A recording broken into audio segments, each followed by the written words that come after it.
Hi hello నమస్తే అందరూ ఎలా ఉన్నారు?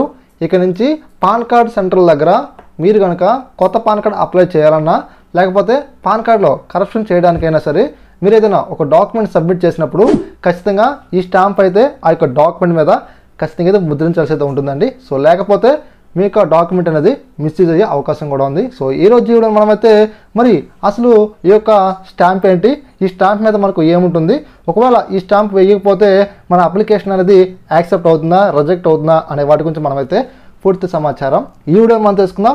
మరి మనం డిలే చేయకుండా టాపిక్లోకి వెళ్ళిపోదాం. అంతకన్నా ముందుగా మీరు కనుక ఫస్ట్ టైం కనుక మనకి యూట్యూబ్ ఛానల్కి వచ్చినట్లయితే మీరైతే తప్పకుండా మనకి యూట్యూబ్ ఛానల్ని సబ్స్క్రైబ్ డైలీ ఫాలో అవ్వండి. ఇక మరి మనం ఆలస్యం చేయకుండా పూర్తి టాపిక్లోకి వచ్చినట్లయితే మనకు పాన్ కార్డ్ ఇష్యూ చేసే ఏదైతే సంస్థలు ఉన్నాయో అంటే యూటీఐ కావచ్చు, ఎన్ఎస్డిఎల్ సంస్థ వారు కావచ్చు, ఎవరైతే మన ఆంధ్రప్రదేశ్లో కావచ్చు, తెలంగాణలో కావచ్చు, లేకపోతే మన యొక్క ఇండియా వైజ్గా ఎవరైతే పాన్ కార్డ్స్ అనేవి అప్లై చేస్తూ ఉన్నారో సో వీళ్ళందరూ కూడా ఒక స్టాంప్ని మీరైతే ఇక్కడ నుంచి యూజ్ చేయాలని చెప్పేసి మనకైతే కొన్ని నోటీసులు అయితే జారీ అయితే చేయడం జరిగిందండి. మరి ఈ యొక్క స్టాంప్ మీద మనకి ఏముంటుందంటే ఫర్ పాన్ పర్పస్ ఓన్లీ అని చెప్పేసి మనకైతే ఉండటం జరుగుతుందన్నమాట.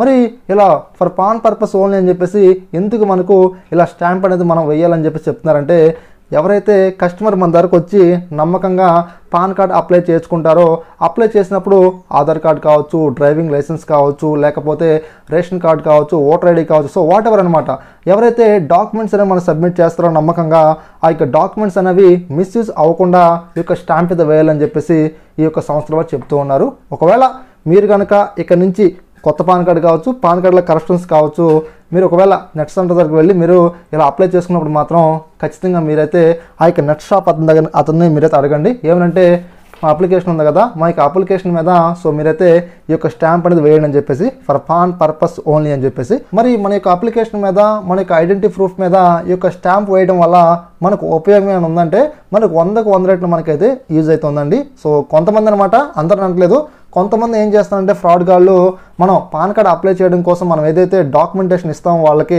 ఆధార్ కార్డు కావచ్చు, తర్వాత రేషన్ కార్డు కావచ్చు, ఓటర్ ఐడి కావచ్చు, డ్రైవింగ్ లైసెన్స్ కావచ్చు, సో వీటికి సంబంధించి మనం ఏదైతే ప్రూఫ్ ఇస్తామో సో వాటిని కొంతమంది ఏం చేస్తారంటే మిస్యూజ్ చేస్తున్నారన్నమాట. సో మిస్యూజ్ అంటే ఏం లేదండి, ఆల్రెడీ మనం పాన్ కార్డ్ అయితే అప్లై చేస్తాం కదా, సో వాళ్ళు ఏం చేస్తారంటే మన ఓటీపీ ద్వారా కావచ్చు, లేకపోతే వాళ్ళ ఫోన్ నెంబర్ ఇచ్చేసి వాళ్ళకి మెయిల్ ఐడీలు ఇచ్చేసి వాళ్ళు ఏం చేస్తారంటే ఈ పాన్ తీసేసుకొని తర్వాత మన ఆధార్ని బేస్ చేసుకొని ఆన్లైన్లో వీరైతే లోన్స్ అయితే తీసుకోవడం జరుగుతుంది అన్నమాట మనకు తెలియకుండానే. తర్వాత సో మనకు తెలియకుండానే వాళ్ళు లోన్ తీసుకుంటున్నారు, తర్వాత వాళ్ళు మనకు ఫోన్ చేస్తారన్నమాట ఏమంటే మీరు పలానా లోన్ తీసుకున్నారు, సో మీరైతే మంత్లీ ఇలా ఈఎంఐ పే చేయాలని చెప్పేసి తర్వాత మీరైతే ఒక్కసారిగా షాక్ అయితే అవ్వడం జరుగుతుంది అన్నమాట. మరి మీ యొక్క ప్రూఫ్స్ మీద ఈ స్టాంప్ వేయడం వల్ల ఉపయోగం ఏంటయ్యా అంటే సో ఎగ్జాంపుల్కి ఏంటంటే మీ యొక్క ఆధార్ కార్డు మీద సో నేనైతే ఈ యొక్క స్టాంప్ వేసాను అనుకోండి, ఈ యొక్క స్టాంప్ వేసిన తర్వాత ఇంకా ఎవరు కూడా సో ఎక్కడన్నా కనుక ఈ యొక్క స్టాంప్ వేసిన తర్వాత ఈ యొక్క ఆధార్ కార్డ్ జిరాక్స్ కనుక కానీ ఈ యొక్క ఫోటో కనుక ఎవరైనా కానీ ఆన్లైన్లో మనకు లోన్ తీసుకోవడానికి ఎవరైనా వీటిని కనుక అప్లోడ్ చేస్తే మాత్రం ఆ సంస్థ వాళ్ళైతే ఈ యొక్క ఫోటోని వాళ్ళైతే రిజెక్ట్ అయితే చేయడం జరుగుతుంది అన్నమాట. ఎందుకంటే మీ యొక్క ఆధార్ కార్డు మీద ఫర్ పాన్ పర్పస్ ఓన్లీ అని చెప్పేసి ఉంది కాబట్టి, అంటే ఈ యొక్క ఆధార్ కార్డు అనేది సో కేవలం మనకు పాన్ కార్డు కోసమే యూజ్ చేయాలని చెప్పేసి మనం ఈ యొక్క జిరాక్స్ మీద ఈ యొక్క స్టాంప్ వేసామని కాబట్టి అనమాట. సో అందువల్ల మనకు వాళ్ళు రిజెక్ట్ చేసి మనకేంటంటే మనం సేఫ్లో సైడ్ ఉండే విధంగా సో వాళ్ళే చేయడమే జరుగుతుంది అనమాట. దానివల్ల మనకు ఈ స్టాంప్ మనకి ప్రొవైడ్ చేస్తున్నారు.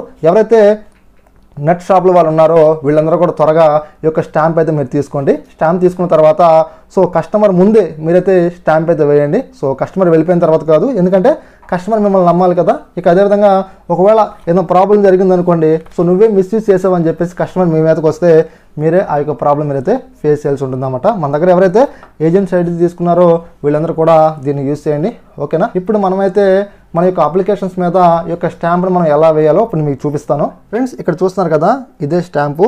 మీకు స్టాంప్ పడి ఉన్నట్లయితే మీరైతే గట్టిగా మీరైతే ప్రెస్ చేయండి. ప్రెస్ చేసిన తర్వాత ఇక్కడ మీరు అప్లై చేసిన ఏదైతే పాన్ కార్డు ఉందో పాన్ కార్డుకి సంబంధించి అక్నాలెడ్జ్మెంట్ రిసిప్ట్ మన దగ్గర అయితే ఉంటుంది కదా, ఆ యొక్క అక్నాలెడ్జ్మెంట్ రిసిప్ట్ మీద మీరైతే ఈ యొక్క స్టాంప్ అయితే వేయండి. ఇక మీరు చూడండి ఫర్ పాన్ పర్పస్ ఓన్లీ అని చెప్పేసి కనిపిస్తుంది కదా, ఇలా అయితే రావాలి. సో తర్వాత మనకు ఫామ్ 40 ఏ ఉంటుందండి, ఇక్కడ కూడా మీరైతే స్టాంప్ అయితే వేయాల్సి అయితే ఉంటుంది. తర్వాత బ్యాక్ సైడ్ కూడా వేయాల్సి అయితే ఉంటుంది. తర్వాత మనకు లాస్ట్ అండ్ ఫైనల్ వచ్చేసి ఆధార్ కార్డు అండి. సో మనకు మెయిన్ ఇంపార్టెంట్ వచ్చేసి ఆధార్ కార్డు అనమాట.